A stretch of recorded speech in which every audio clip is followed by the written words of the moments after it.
They're familiar questions at the airport immigration desk. Passport, reason for visit, name of hotel, but how about this one? If you go back 1 decade, security agencies would ask to see paperwork from people. Nowadays, it's all on laptops, it's all online, and therefore security agencies might need to request to see records of emails. In this week's Fast Track, we ask, are your most personal details too high a price to pay for entry into Israel? We sail round Australia to discover what life was really like below decks in the days of Captain Cook, and the site that helps you maximise your air miles and how to track down your own lost luggage. That's Online Check-In later in the programme.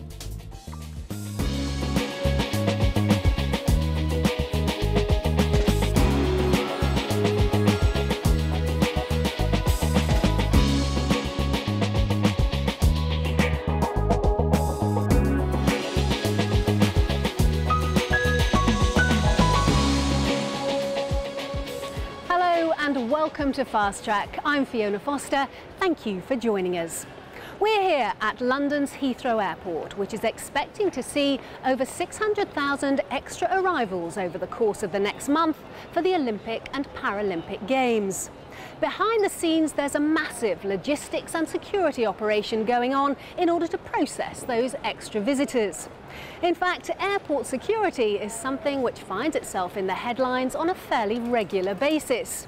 And it's at the arrivals end of a terminal in Tel Aviv where we start today's show.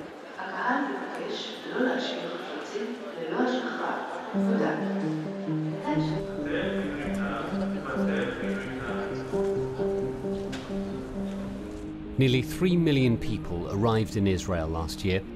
Some of the authorities wanted there, spending their money in restaurants, museums and shops. Other people go there for very different reasons. Of course, it's the same story in many countries around the world, but thrown into particularly sharp focus in this volatile region. So as all those different kinds of passengers disembark, the authorities have a real headache trying to pick out the few they don't want, particularly when you have organised events like this Flytilla. These were the scenes in Belgium as pro-Palestinian demonstrators were prevented from boarding flights to Tel Aviv in April. The organised event didn't reach Ben Gurion Airport. Organisers claim around 1,200 passengers were turned away at check-in desks around Europe. The airlines had received a list of names from Israel's Interior Ministry. So it's probably straightforward enough to stop a group of individuals carrying out an organised protest if your intelligence picks it up in time. But now it's being claimed that methods used to security check individuals at Ben Gurion Airport have overstepped the mark. When we got to the passport control, we went to separate windows, and the woman asked me, you know, what's your father's name? And I told her, Bassam. She said, okay, you just need a few moments in that waiting room over there. Najwa Doman is a 25-year-old architect living in New York City. She's written about the 2008 Israeli assaults on Gaza for her university newspaper and worked at the Nar al-Bared refugee camp in Lebanon in 2010. So she may well have been expecting extra questions when she arrived in Tel Aviv for a short break. But she wasn't prepared for what she claims happened next. She made me open my Gmail account. She read as many emails as she liked. She wouldn't log out, even though I repeatedly asked her, and you know, I kept asking her, is this legal? And she just said, tell your friends that, you know, we don't only Google your names, we search your emails too. And basically she was, you know, taking her time and mocking things with her friend was there also. They were reading my emails out loud to each other. And it's that legality now being called into question. The Association for Civil Rights in Israel describes itself as a completely independent, non-partisan organisation, the country's oldest and largest civil rights body.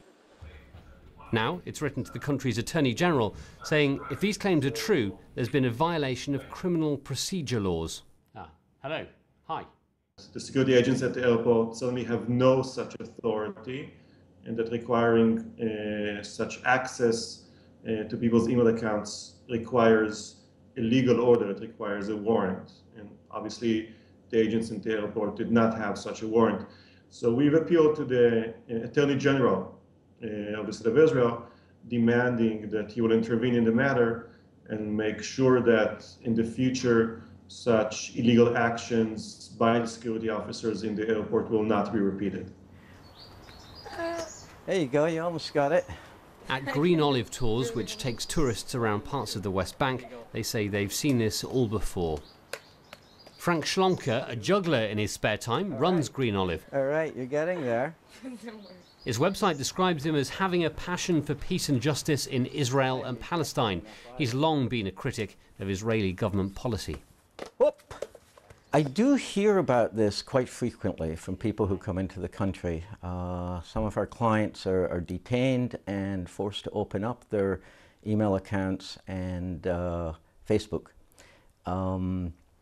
How far that goes in terms of the general tourist population, I tend to think it's a rather small percentage of the tourists that come into the country. But it does happen, and it makes people scared to come to Israel, and I think that's unfortunate. The claims are that it's security forces asking for these details and not the airport's regular border control staff. The Prime Minister's office, which therefore has ultimate responsibility here, wouldn't talk to us, but it did give us a statement. We try to adopt procedures that are unobtrusive to the travelling public, but as in airports around the world, there have been complaints about the intrusiveness of security in Israel. We are always developing procedures that will maximise security while minimising any possible inconvenience to the travelling public. As if Israel needed reminding about the value of security, it came only this month on Bulgaria's Black Sea coast. A suicide bomber boarded a bus full of Israeli tourists and blew himself up, taking with him the driver and 5 passengers. CCTV cameras caught him wandering around airport buildings and the car park for almost an hour before he chose his target. This time it happened in Bulgaria, but nevertheless these are considerations taken very seriously by the authorities in Israel. Philip Baum is the editor of an aviation security magazine based in Britain. He regularly takes delegates to Ben Gurion Airport to see what he regards as the gold standard in airport security. I thought he might be interested to see Najwa's story.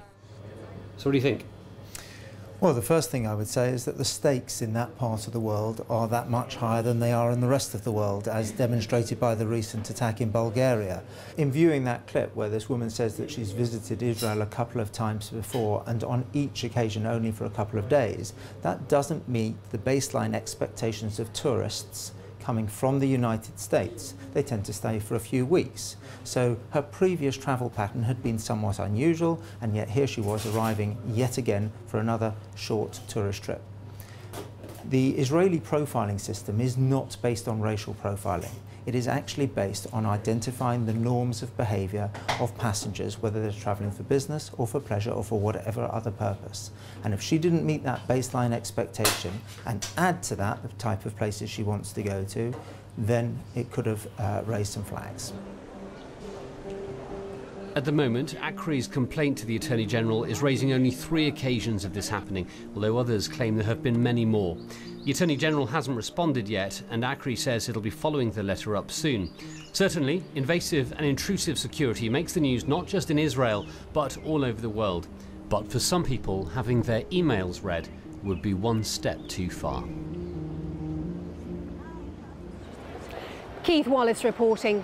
Well, what do you think? Would you call off a trip to Israel if you thought you might be forced to hand over your email address and password? Or are you of the opinion that if you've got nothing to hide, you've got nothing to fear? Do let us know your thoughts and your experiences at our usual address, fasttrack@bbc.com. Now let's have a look at what else has been happening this week in the world of travel. Fears of violence in Kenya's second largest city, Mombasa, have increased following the ban on a separatist group being lifted. The previously outlawed Mombasa Republican Council wants independence for the coastal region, and hundreds of supporters marched in the streets after the group won its case. Tourists visiting the area are being advised to exercise caution and be vigilant in shops, bars and nightclubs. Trips to India's tiger reserves have been suspended by the country's Supreme Court in a bid to protect the endangered species. Tourists will still be allowed in surrounding buffer zones, but the core tiger habitat will now be off limits. The tourism ban has sparked criticism from travel agents who say removing tourists from the sites will encourage poachers, as there will now be fewer people in the area. But conservationists say the ban should help to increase the tiger population. Manchester Airport in the UK has launched an investigation after an 11-year-old boy boarded a flight to Rome without a passport, a ticket or a boarding pass. Airline staff only realised Liam Corcoran was on board the flight when other passengers on the Jet2 plane raised the alarm. 5 staff from the airport and 2 airline staff have now been suspended and increased checks introduced. One of the things that we are doing now on all our flights is to do a head count on board the aircraft. And we've also doubled our passport check at the gate. Liam was later flown back to Manchester, where he was reunited with his mother. And passengers on the new cable car line that links London's Olympic venues were left dangling 300 feet in mid-air earlier this week, when a technical fault brought the cars to an abrupt stop, giving those on board a rather longer bird's-eye view of the Capitol and the 2012 stadiums than they'd originally expected. Transport authorities say they're investigating exactly why the problem happened, adding that the line is now running again smoothly. That's all this week's news. Time now for a short break. But do stay with us, because coming up, Carmen's here with her online check-in guide to the latest travel apps and websites. And we join a tall ship's trip around Australia to see what life was really like on board 200 years ago.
Hi there and welcome to Online Check-In, the fast-track guide to all that's trending in travel on the web and on the go.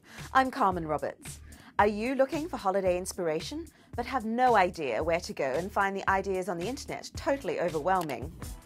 A place to go for luxury could be a good starting point. It's a simple site, jam-packed with holiday ideas and experiences. Browse the bubbles or use the search function to choose the country, type of holiday and budget. You can't book through the site, but it will direct you to tour operators and hotels where you can.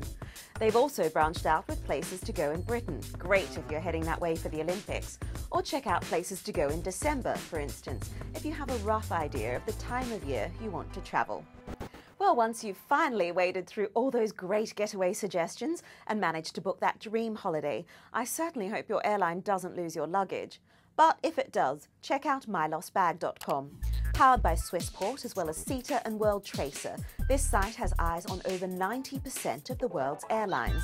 So punch in your details on the front page and be your own bag sleuth. As you can see, this is possibly the world's ugliest website. But hey, if it can reunite me with my lost luggage, then I'm sold. Then again, I'd certainly hope my errant airline would be doing most of the legwork.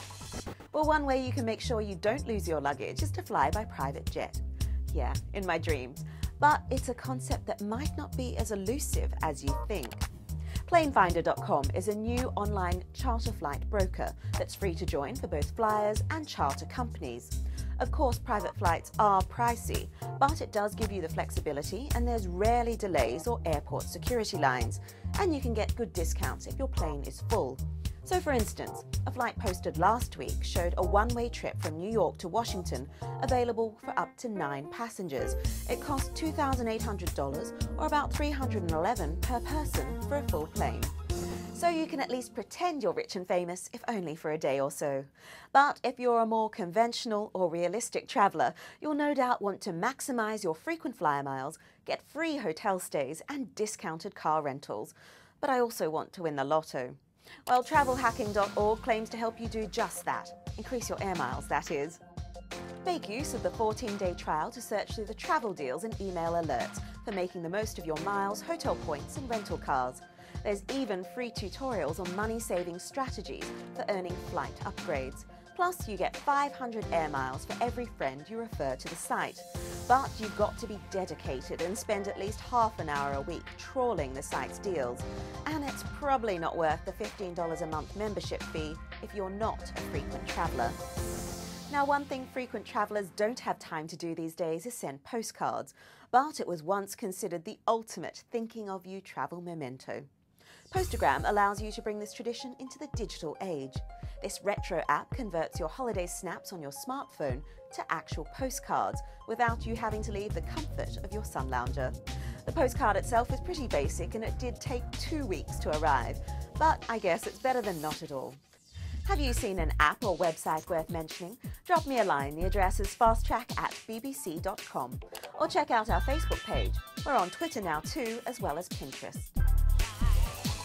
And finally, who doesn't love a good panda video? This little clip was on the YouTube page for the Chengdu Panda Awareness Week. Chengdu is the official home of the panda, and this cute video is all part of its efforts to garner support and conservation. Enjoy! See you next time.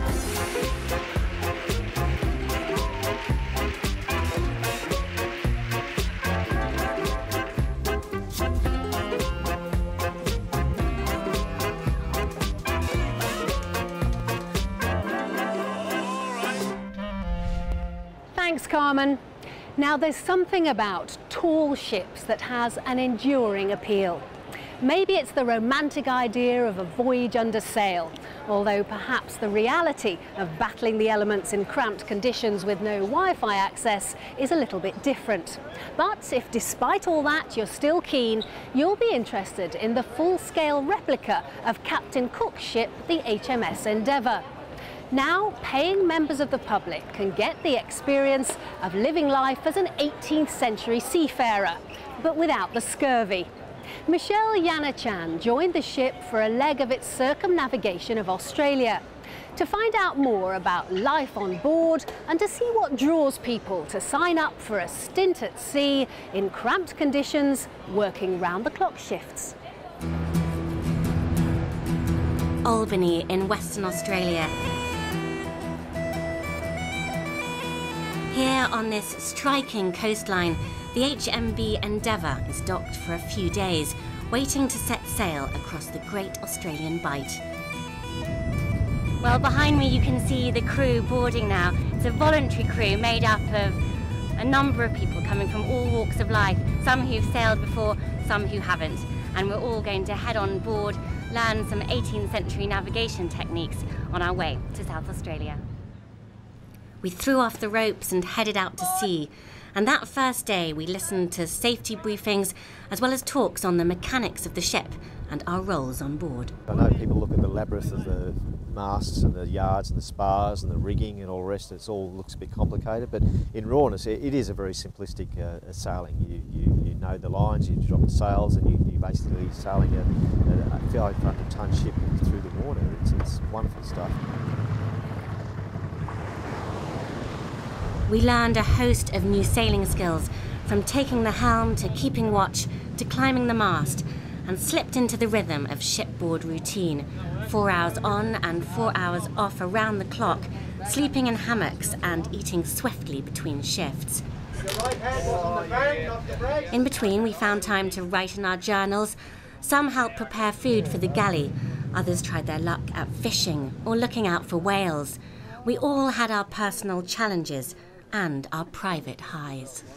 I think the physical element of working on this ship, of hauling sail and getting up onto the yards and putting yourself out there at risk physically and coming back down with that sense of satisfaction that you managed to climb up there and haul in this heavy sail. Those first few days, the weather was sunny and fair and the seas calm, but many of us were longing for better sailing weather. We headed south towards the roaring 40s, and right on cue, the wind picked up.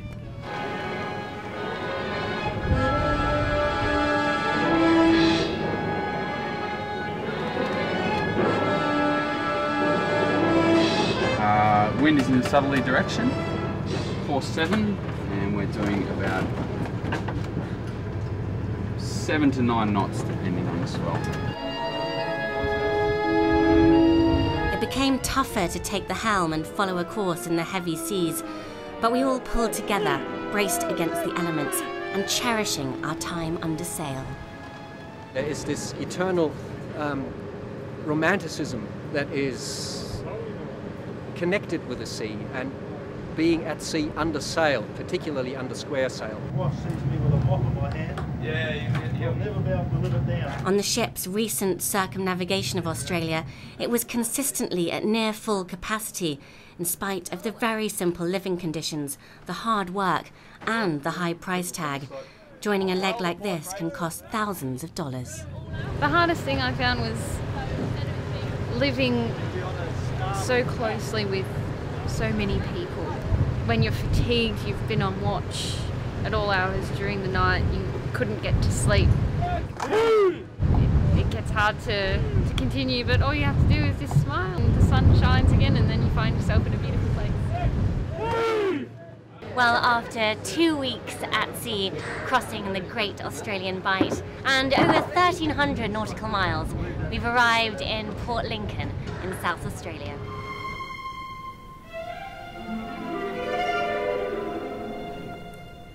We watched the land rise up as boats jostled in the waters around us, curious to get a closer look at the ship.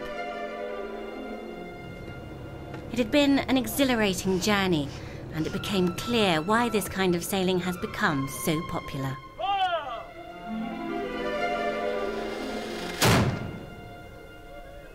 It is people looking for something different, a little bit more adventurous. I'm always surprised at some of the people that have come out, no sailing experience. They've done the holidays, they've done the Asian hotels and things like that, and they've just randomly said they just want to try something new, and they've done it, and they've done it really well. So it's a hard one to pick, but they have to be aware that it is hard work, a bit of sleep deprivation, but a very healthy way to see the sea.